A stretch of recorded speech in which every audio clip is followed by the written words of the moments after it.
Pull yourself together, man up, tough it out, power through, just get on with it. These might be some phrases you're familiar with, but they might not be that helpful today, where mental health is more of an issue than it's ever been before. In this episode, we're going to dive deep into how to develop grit and resilience.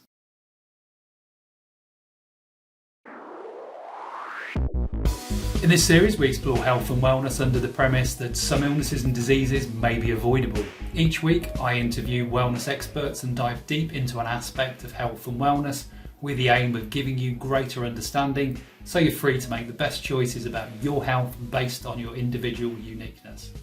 If you want to explore your health and wellness, please subscribe and hit the bell to get notified about all of our latest uploads.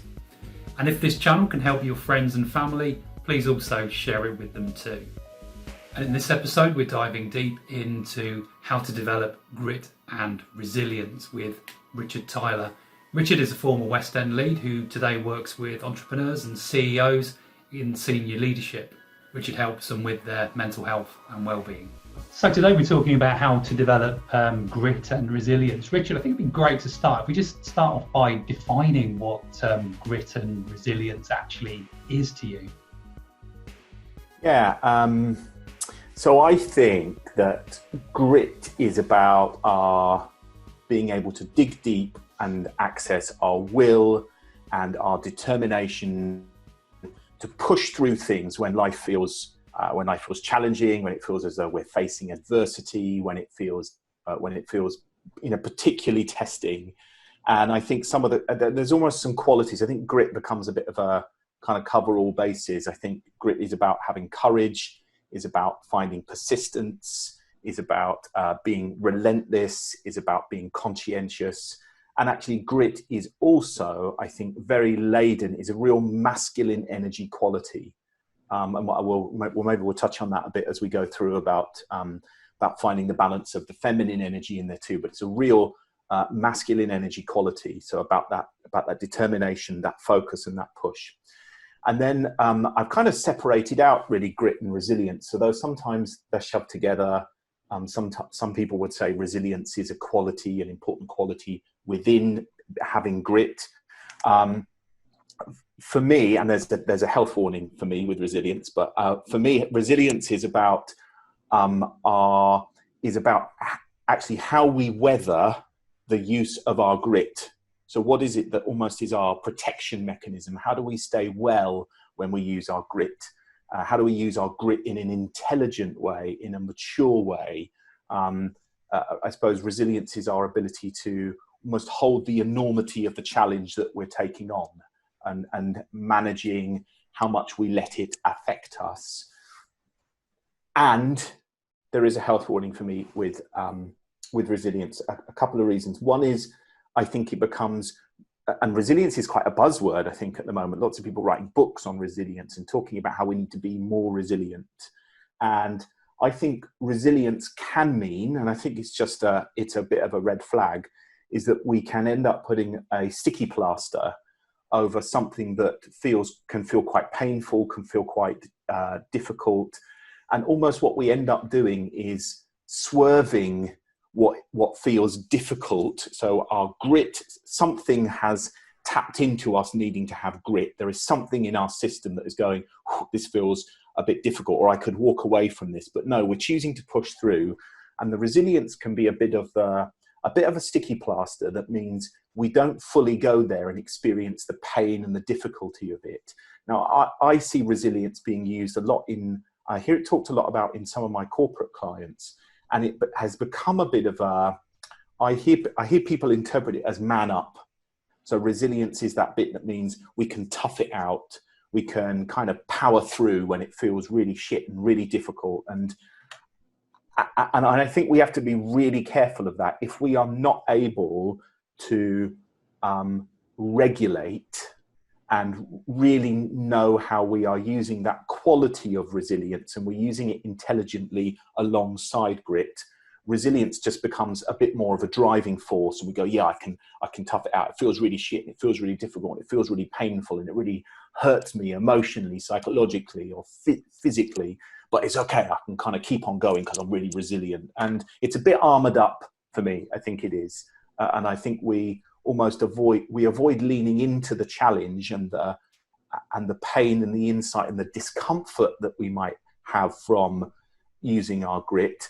And it almost turns us away from that, turns our back on it, when actually what we need to be doing is turning to face the discomfort of the challenge, the adversity, the difficulty. So I just think we need to be really careful how we hold this idea of being resilient.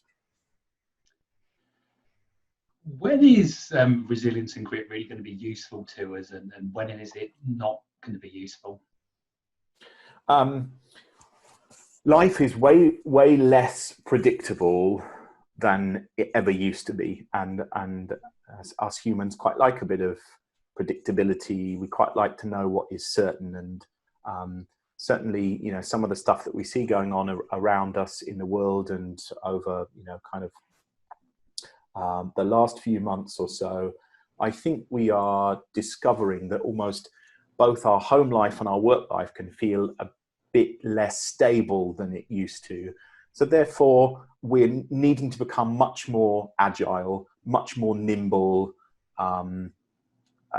much more aware and conscious, I guess, and making decisions about our home life and our work life. And therefore, I think the qualities that sit within grit are super important throughout our entire life, not just in our sporting endeavors, but the grit to push through with our life habits. That might be about changing our diet, or it might be about building a new exercise regime or shifting our exercise regime. Or if we are more and more people going self-employed, setting up their businesses, huge requirement to have grit and that persistence and that being relentless and that pushing through when we get kicked back. And then if we're really making the choice to add grit into the pot, then we must also be making the choice to have this kind of self-regulation, self-nurture, looking after ourselves when it feels tough, which are kind of put into the resilience box at the same time. So I think it is both of them are becoming more necessary across the entire span of our lives. When is it not useful? I think it becomes problematic and less useful when we don't know how to self-regulate and be discerning. So if we are running on autopilot, and let's face it, there are lots of people in life who do run on autopilot and do just kind of get up and go through the motions and do the thing and think they can repeat what they did yesterday. It's not useful to us if we are running our lives in that way, because we have no way of being able to spot negative impact. We just don't see it because we're kind of going about our stuff. We turn our grit lever up and we turn our resilience dial up, and we're still on autopilot, which means we're not choosing, we're not being mindful, we're not being discerning. Roberto Assagioli talks about will, and I've already mentioned will as a driving force within us, a real life spirit, if you like. And there are three different qualities of will. One of which most of us know, which is strong will.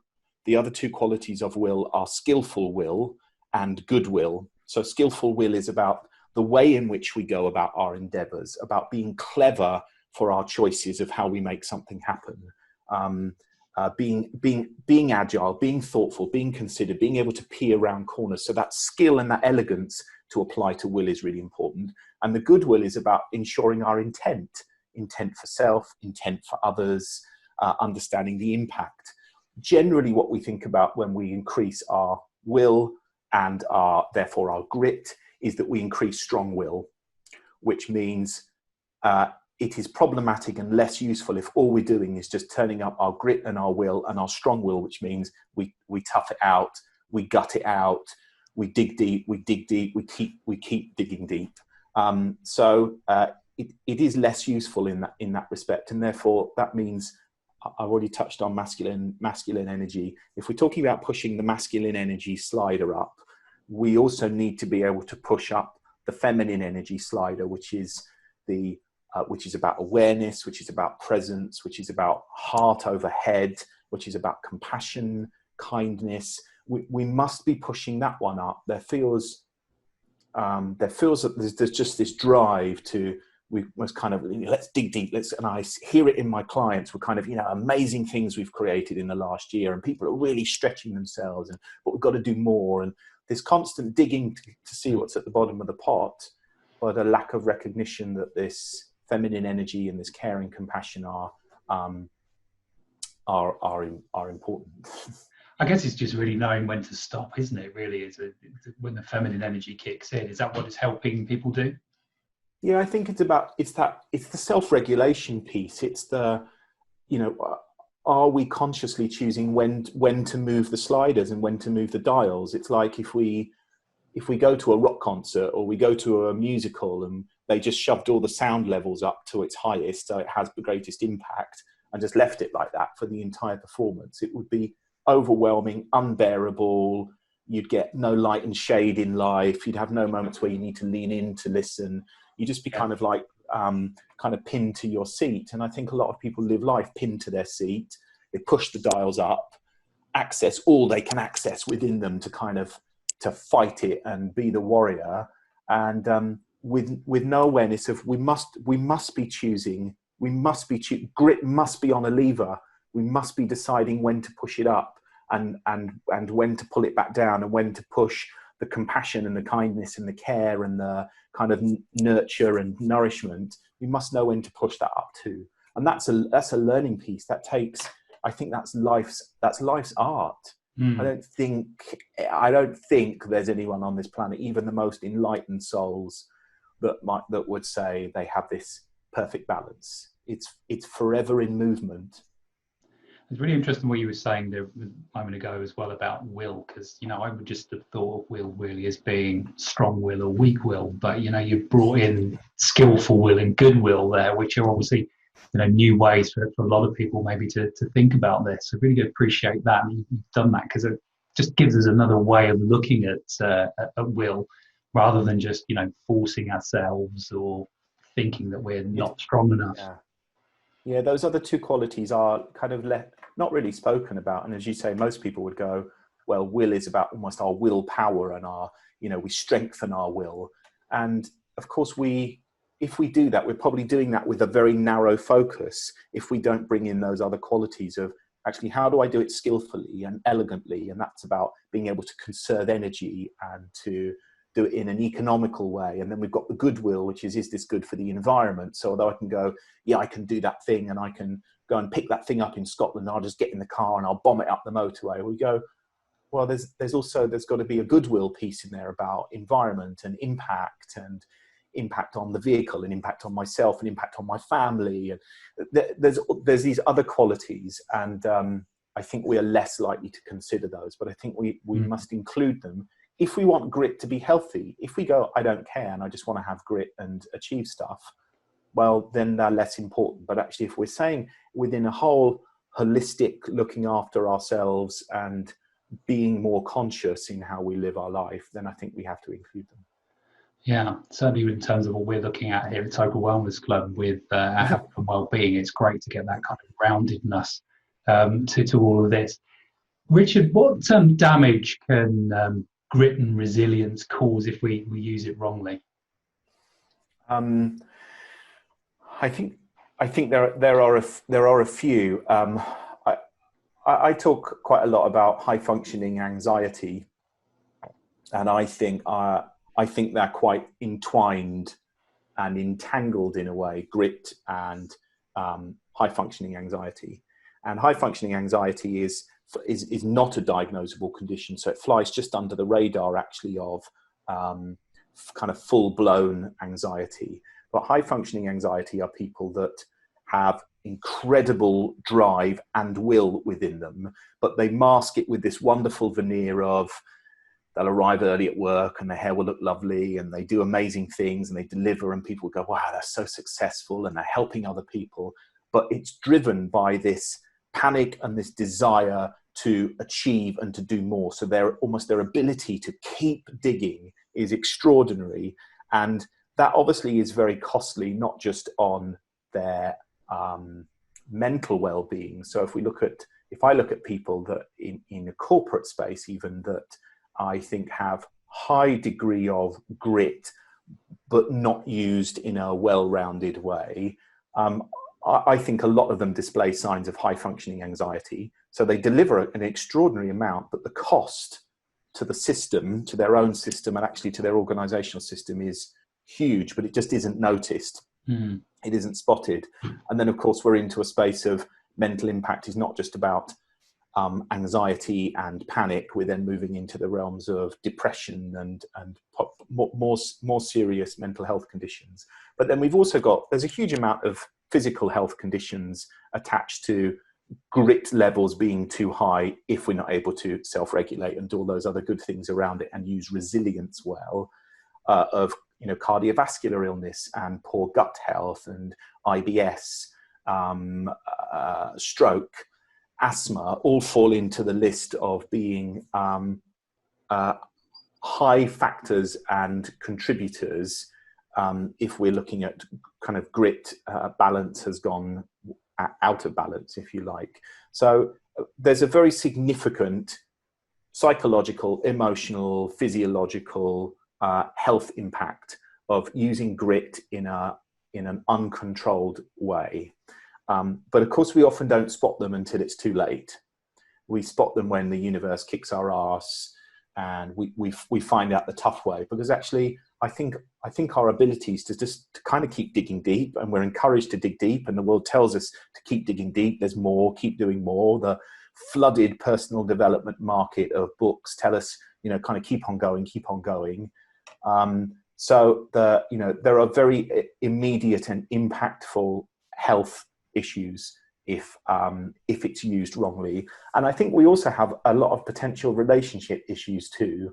So a lot of damaged and fragile relationships in a work environment, if grit becomes turned up so high that where there is no insight and a lack of awareness about its impact. So when I see managers that are almost and leaders that are given the badge almost and the accolade of, wow, they've got such grit and determination and this kind of spirit they've got, and then you'll look at some of their teams and you look at how they show up in kind of senior environments, and just people are completely smashed by it. It's just overwhelming, exhausting. It will obviously have an impact on our family life too, because we don't just turn that stuff off. We don't just power it up in the day and then turn it off in the evenings.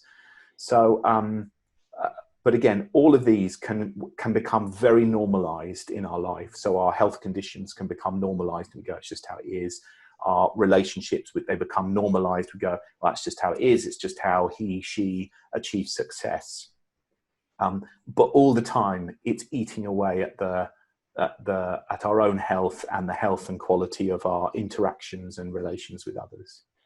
Talked about sort of grit and resilience in a sort of work environment, and also around sort of the family environment. But going back to the good old days when you were sort of in the West End, tell us about how you would have seen kind of sort of grit and resilience being used from a performance point of view.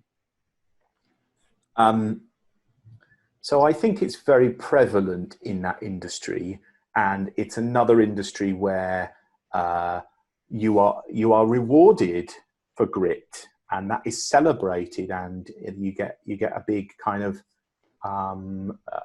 you get a nice placard to put on your mantelpiece, and there's a wonderful accolade for going, wow, they're just always there and they're always on it, and it's rife within that industry to have a driver for perfectionism, and there's a lot of imposter syndrome going on. So there's a whole ton of psychological things which, if we use them well, can be used for good.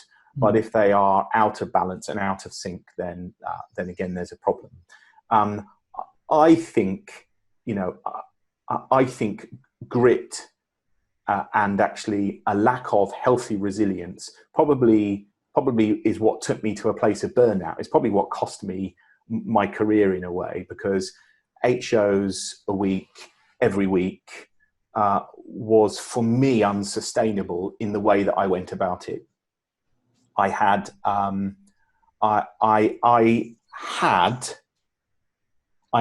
enormous, and I say had, I still think I have grit, but I think at that point I had extraordinary quantities of grit and persistence and relentless and drive to achieve and to do more and to get what I wanted and to be better.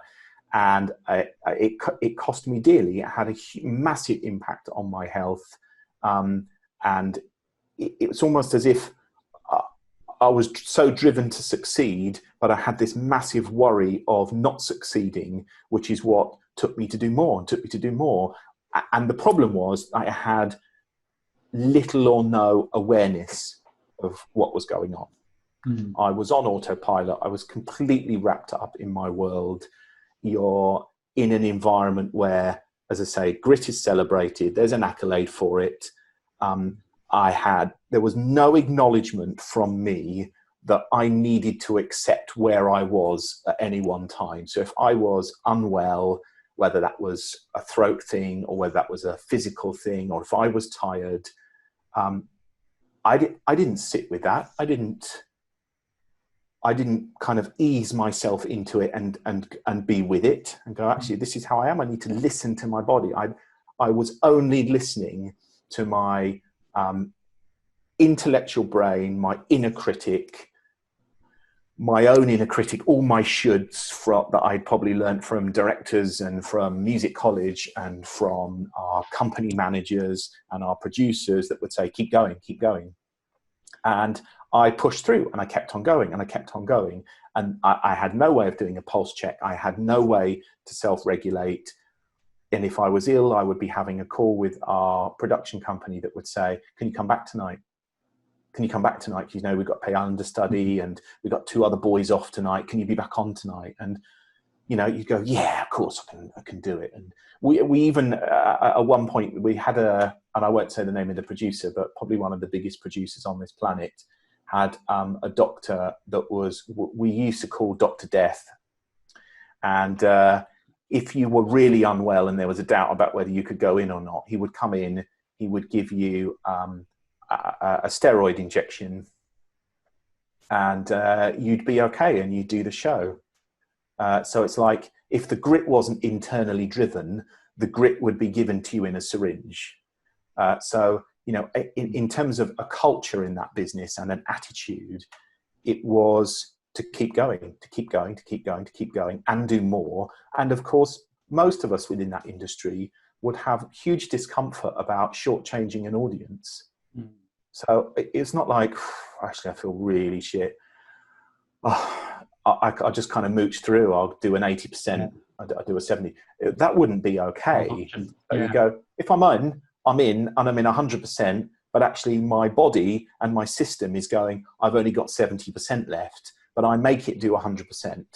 Mm. And so it's almost this, you're in this forever catch up. So, you know, it's very prevalent in the business. And it's interesting. I did a talk at my daughter's school a couple of weeks ago about going into a career in the performing arts. And I talked all about all the things the books won't tell you. And one of the things I talked about is, you know, you must know, be a master of your art, be brilliant at your thing, whether that's acting on camera or dance or music, be brilliant at that thing.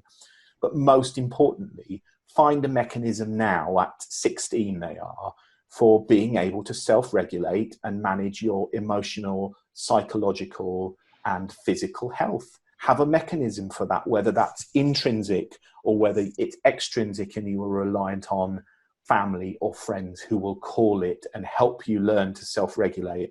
But that will be it will be a guiding light for you in this business, regardless of your talent. And I didn't have that bit, and it cost me. Great to hear you giving that advice out to young people. I mean, the other thing, just hearing what you're talking about, I know you work in corporates, and I also know you work with a lot of entrepreneurs, and hearing your story from the West End just has those sort of parallels. I mean, it wasn't any ordinary role you had in the West End either, was it? It was lead in the Phantom. So the need to be there and give it your all was obviously critical to the success of any particular show. So I'm just really kind of like, you know, the way that the world is in terms of encouraging people to really be on it and give their all of the time. And all of the time isn't realistic, really, is it? Well, I think if we're prepared to pay the price. So if we Right. go, well, Yeah. I'm going to give it my all and I'll pay the price for that, well, then I guess you go into it with some knowing Yeah. of what's going to happen. I don't know how many of us can really afford to pay the price. I think not only did I pay the price when I left the business, but I paid the price since, from not listening and not going inside to get the insight. I've gone outside to get insight, and that has cost me. It's cost me family holidays of, lying in a Spanish hospital with kidney stones for a week whilst my wife and daughter kind of lie on the beach. And I mean, they did visit me. They did visit me, but so it's cost me. It has cost me, and I think, again, I worry for young entrepreneurs who are again so driven and so excited and so full of it, and actually have an abundance of persistence and fearlessness and relentless drive to follow their path, and without this ability to self-regulate, to know when to rein it in, to know that actually you've got the mixing desk, which means you can push all the sliders up and turn the knobs to 10 if you like, but it will be short-lived. It would be short-lived on a mixing desk. Even the mixing desk wouldn't like being maxed out the entire time. So we must know how to start balancing it and regulating. And unfortunately, or fortunately, depending how you look at it, some people will only get their learning, and almost their convincer strategy is to experience it for themselves. So as much as you can give them the wisdom of going, look, this is what can happen. Actually, it's probably highly likely if you're going to work in that way. The convincer strategy is, I need to experience it myself.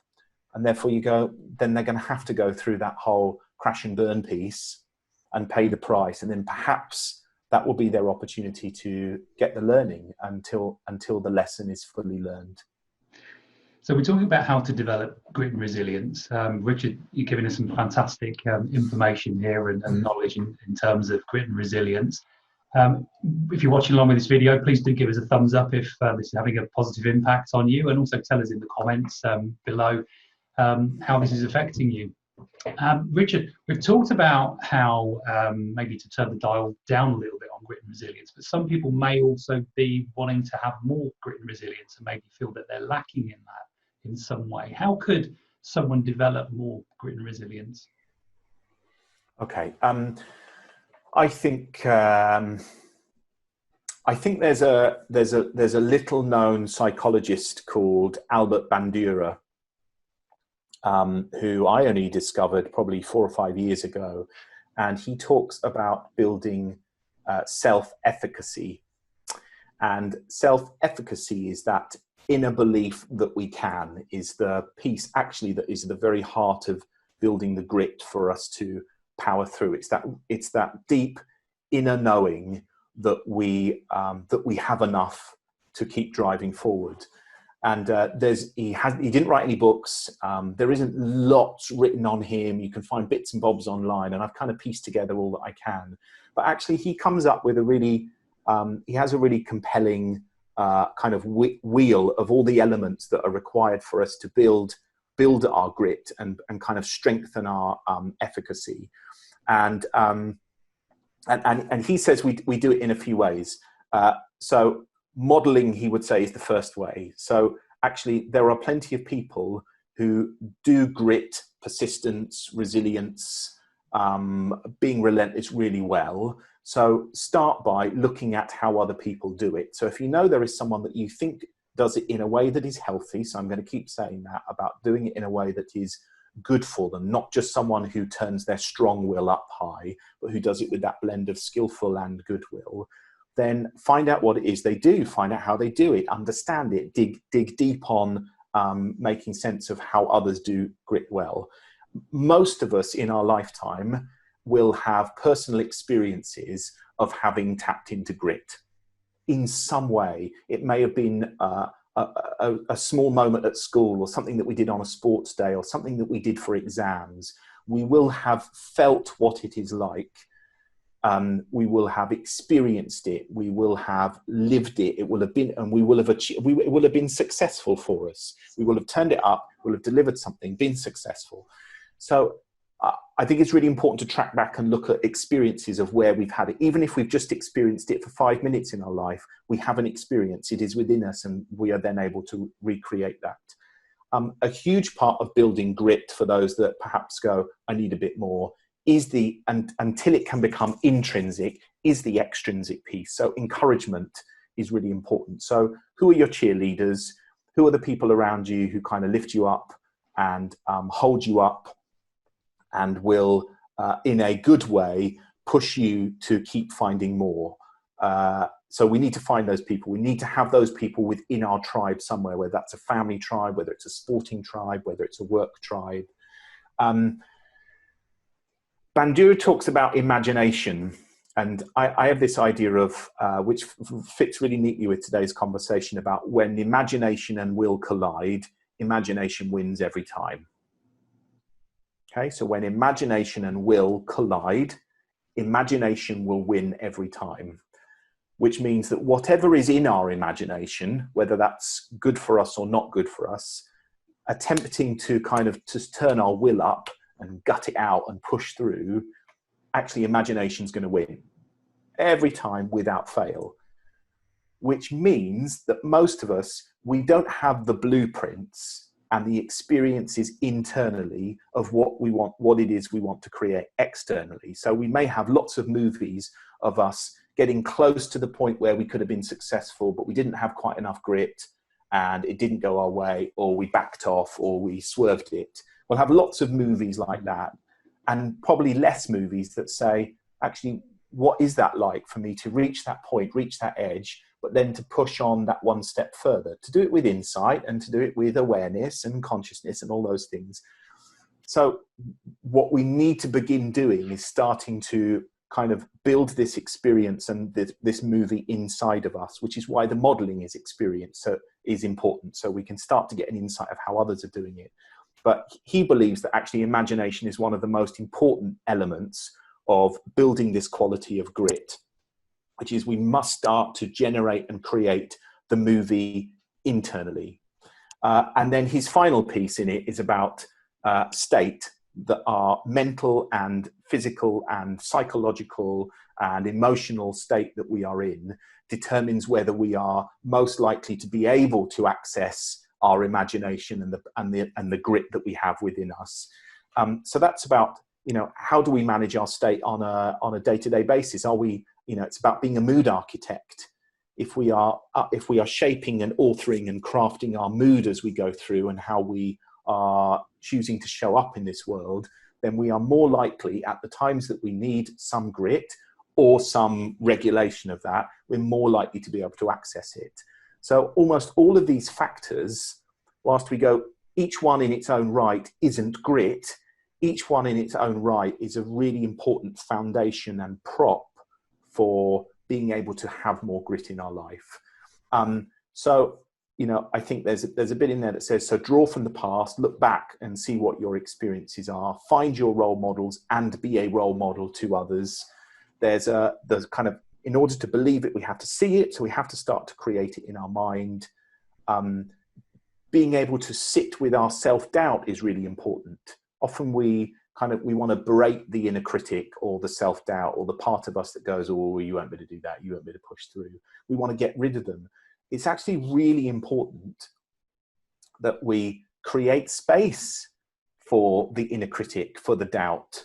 We must acknowledge that moment, because when grit kicks in, grit often is required just at that point that we go, oh, I don't know, can I really do that? Can I really make another 10 calls today? Can I really do another 50 press ups right now? Whatever the thing is. And it's that moment that we just need to sit with.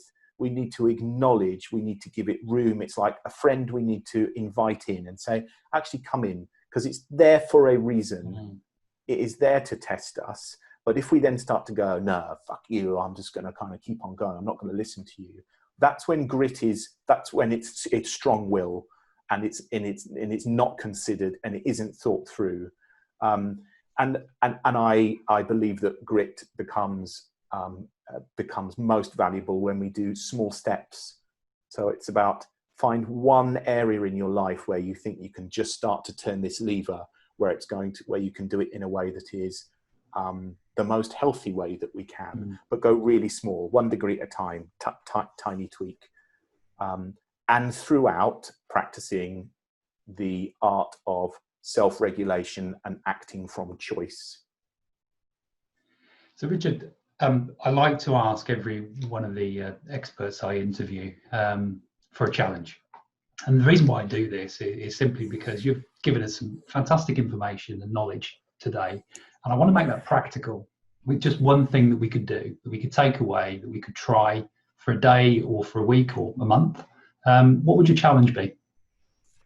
I'm going to fly right in the face, because I'm sure people are going to go, oh, he's going to set us a challenge around having more grit and pushing through something. I'm actually going to go the other way, because I believe, this is just my view, actually digging deep and finding that grit to push through is the easiest part of the journey. The harder part is the acceptance and the acknowledgement of facing into the discomfort that comes just before we need to access the grit. And I actually think that's where most insight appears. Just at that moment where we go, have I got this in? Whether that's a conscious voice or whether that's unconscious somewhere within us, the inner critic that's going, oh, I don't know if you can, Neil. What happens if you fail? You might fail doing that. Actually, sit with that, acknowledge it, welcome it in, accept it as a reality. It's a signpost, it's a sense check for you. It's a moment in time where someone is going, just listen, just pay attention, just be with this.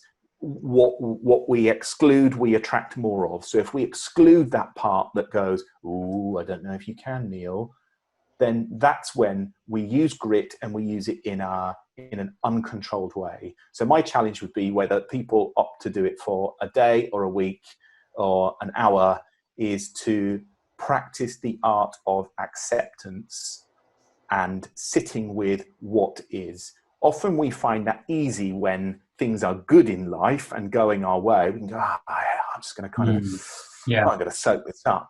It's really bloody difficult when you're having a shit day. Very okay, true. When stuff feels as though it's stacked against you, where you feel as though you're just kind of putting in lots of effort and not getting anywhere. And that's the time when, just before we find any grit, we need to sit with that and acknowledge it and be really present with it and face the inner critic, face the voice that is going, ooh, can you? Face the discomfort, not face away from it, and then go, right, I'm going to find some grit and power through. So for me, that would be it. I think that's the game-changing piece. Only when we do that can the grit have some chance of coming true and being lived and real in our life in a healthy way. Richard, thank you for that challenge, and also thank you for being with us today and talking about grit and Always. resilience. Really do appreciate it. Pleasure, anytime. There were a lot of things actually that Richard just talked about in terms of grit and resilience that I found really useful. So one of the things that really stood out for me in what Richard said was what he was saying about willpower, those three different types of will that he talked about: the skillful will, the good will, and the strong will. Really useful kind of framework to think about will within. I think it gives us other options other than just strong will, pushing forward and making ourselves do something, and to think about the skillful will or the good will as well as the strong will. Also, something I found interesting with what Richard said about imagining will and the imagination winning every time, because think about this from an exercise point of view. Let's say you're running and you're thinking, well, should I stop? Should I slow down? I'm feeling tired or whatever, and then you What do you imagine yourself doing next? Do you imagine yourself stopping? Do you imagine yourself pushing through? And also exactly the same thing when you look at weight loss in terms of whether you eat that food. Do you imagine yourself eating it and the flavours of that food? Or do you imagine yourself saying no and feeling good about the decision that you've made? Are you going to join me in taking Richard's challenge? If you are, please do let us know in the comments below, and look out for my challenge roundup video where I will report back on how I'm getting on with all of the challenges that our experts have left us with. And you'll be able to see my findings from that in my challenge roundup video in a couple of weeks' time. To get that video and all of our latest health and wellness uploads, including interviews and reviews, please subscribe and hit the bell to get notified whenever we post. And if this channel can help your friends and family, please do share it with them too. Also, if you want to get proactive with your health and wellness, then Total Wellness Club are developing health quests for you over at questly.life. Join while we're developing the site, and you'll get instant access to health quests that immediately personalise your health. You'll get to identify which of 10 critical health categories need your attention. You'll be able to track your progress, and you'll be able to help us develop the platform as we go. I'll put a link in the description below so that you can get to Questly, and I'll see you next week.